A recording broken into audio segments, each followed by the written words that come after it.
The Christmas tree is decorated and the presents are opened. But before the night is over, someone ends up dead. Is he breathing?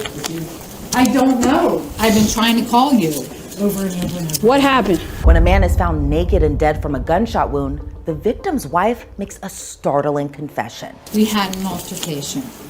Over Lots of things. Then I took his gun out.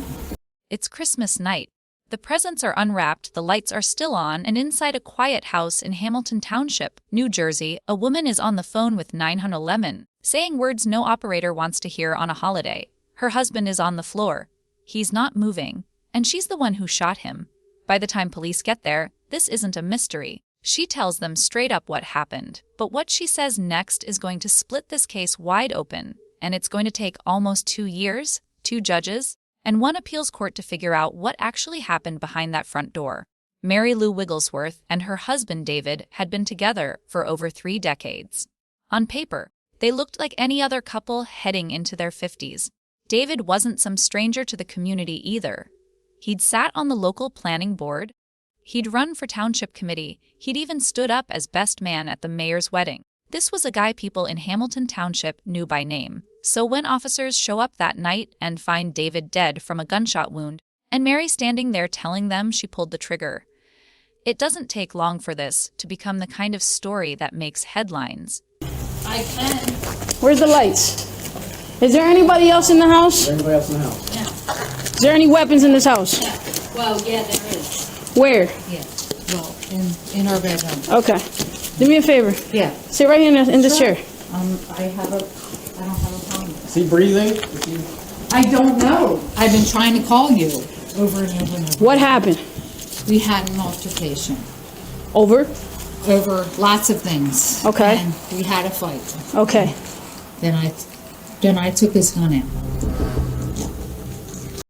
Wife shoots husband on Christmas Day isn't a headline that fades quietly. Here's where it gets complicated. Mary doesn't deny what she did. She tells responding officers they'd been fighting, that things had gotten physical, and that she grabbed his gun. You guys had a fight, and Yes. and then what happened? Yeah. Well, we had an altercation. We fought back and forth. Okay. And I got pissed off and I got the gun out. And what happened after you got the gun out? I don't know. I don't know. All right. I don't So know. just sit right there for me, okay? Don't I move. will. I have no problem with that. Okay. So Yeah. here's what I'm gonna do. Well, just for my safety. get him an ambulance Yep. right now. For my please. safety and your safety, I'm just gonna detain you at this That's point, fine. okay? That's fine. So just stand up for me. You're- Stand up for me, please. Just face away from me.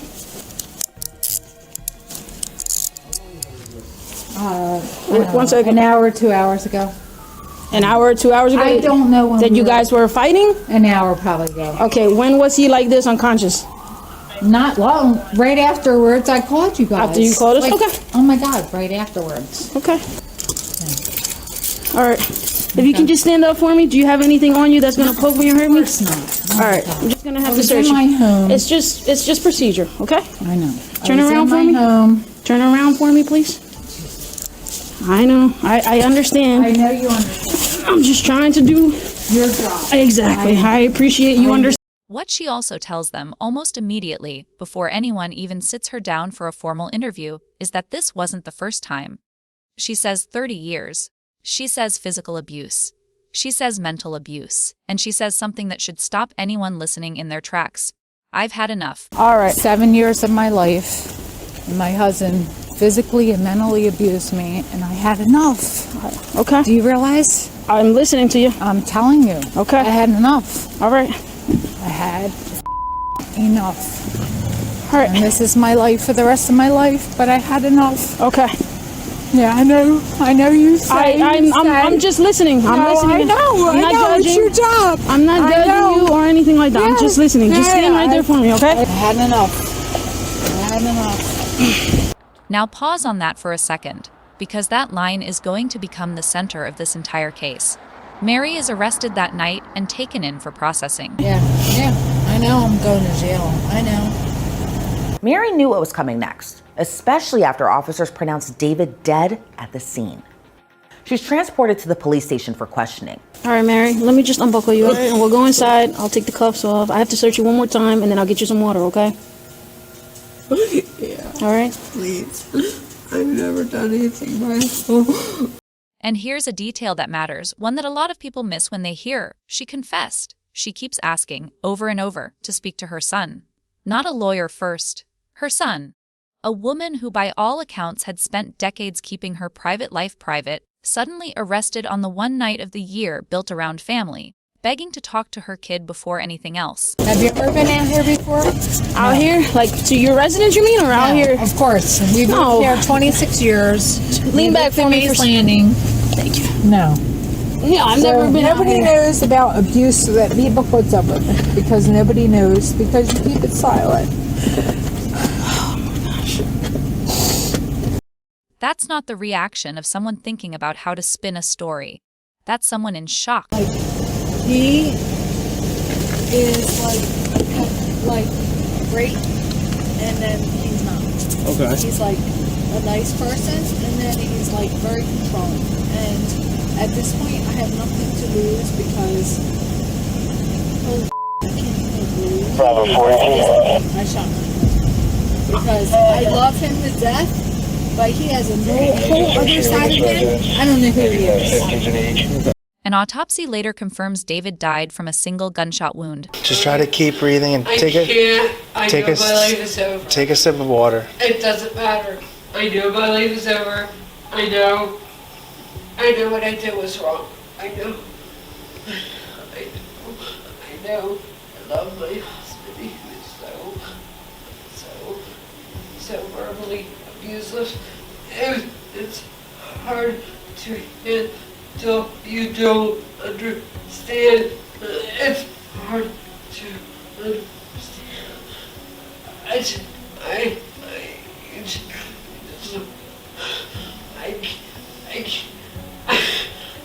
We've been together over 30 years.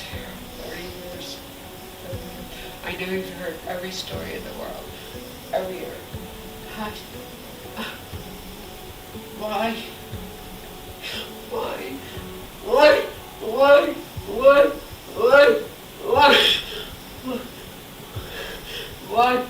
In early January, Mary appears before a judge for the first time. Her attorney doesn't argue about whether she pulled the trigger. That's not in dispute. What they argue is why. Self-defense, years of abuse, finally reaching a breaking point. We've been together over 30 years. 30 years. I know you've heard every story in the world. Every year. Why?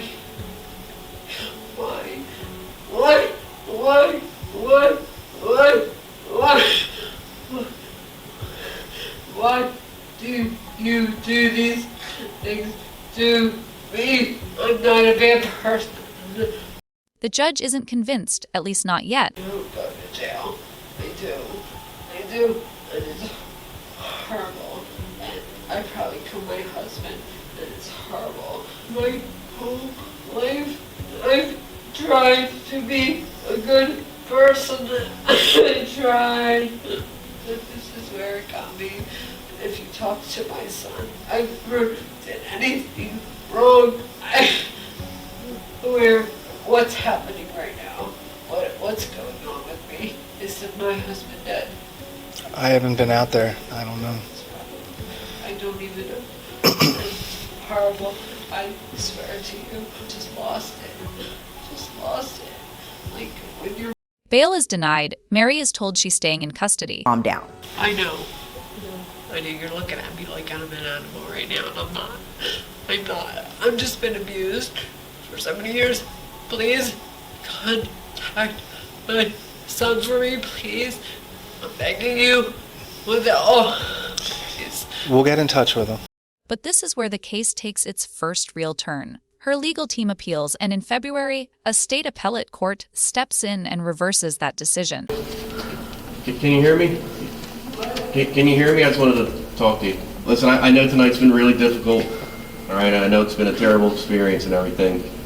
Based on what we know about what happened, the county prosecutors authorized us to charge you with your husband's homicide. Okay, so we're going to do that tonight and get you processed on that at some point, okay? I just wanted you to hear that from me, just because I just found out. All right, if there's anything you need, there's going to be officers here, just let them know. I'm going to reach out to them. I just have to do a couple things legally first, and then I'm going to reach out to them. telling you this for the last half hour. This is the first time I talked to you about it. I'm going to call him myself. And if I can get you on the phone with him, I will. We can get some photographs of you and a couple swap, so I'm gonna need you to stand up and take some pictures for the search warrant. Take pictures, and then once we're done, we're gonna promise you and take care of everything. And take your clothes, because it's blood on. All right? Do you mind standing up for me? Can you stand right against that wall?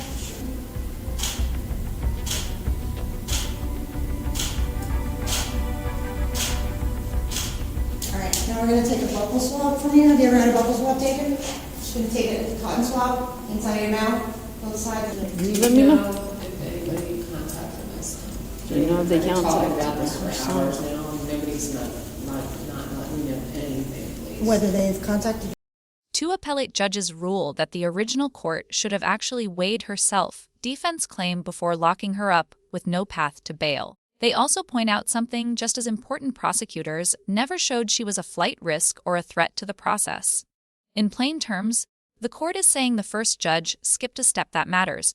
That's a real shift. A woman charged with first-degree murder just got the courts to admit they might have moved too fast. Mary is back in front of a judge on Valentine's Day, this time with a real chance at release while the case moves forward. The prosecution isn't backing down either. She's still facing a first-degree murder charge, and that carries decades in prison if a jury convicts her. For over a year, this case sits in limbo. No trial date resolves it. No verdict from a jury ever comes. Instead, in June of 2024, Mary takes a plea deal, pleading guilty to manslaughter instead of murder. Under the agreement, she's looking at a recommended sentence of under 10 years, a massive difference from what a murder conviction could have cost her. Then comes the part that quietly confirms everything she'd been saying since that first night in the back of the squad car. When the Atlantic County Prosecutor's Office released their statement after her plea, they didn't just repeat her side of the story as an allegation. They confirmed it. According to their own statement, David had physically assaulted her that night and threatened her with the same gun she later used. Investigators documented significant bruising across her body, consistent with someone who had just been assaulted. Read that again. The prosecutors, the people whose job it is to build a case against her, put in writing that the evidence backed up her account of that night. In August of 2024, Mary is sentenced to 6 years in prison for manslaughter. She's currently serving that sentence at a women's correctional facility, with an expected release date in January of 2028.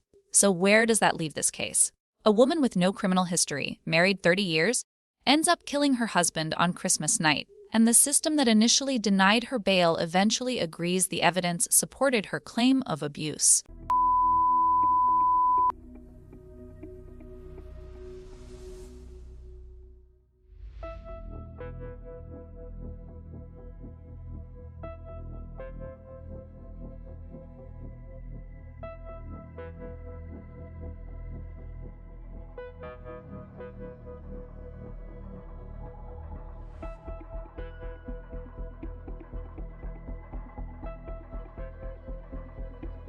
Mary is charged with first-degree murder. The question now becomes, will the judge rule differently a second time around?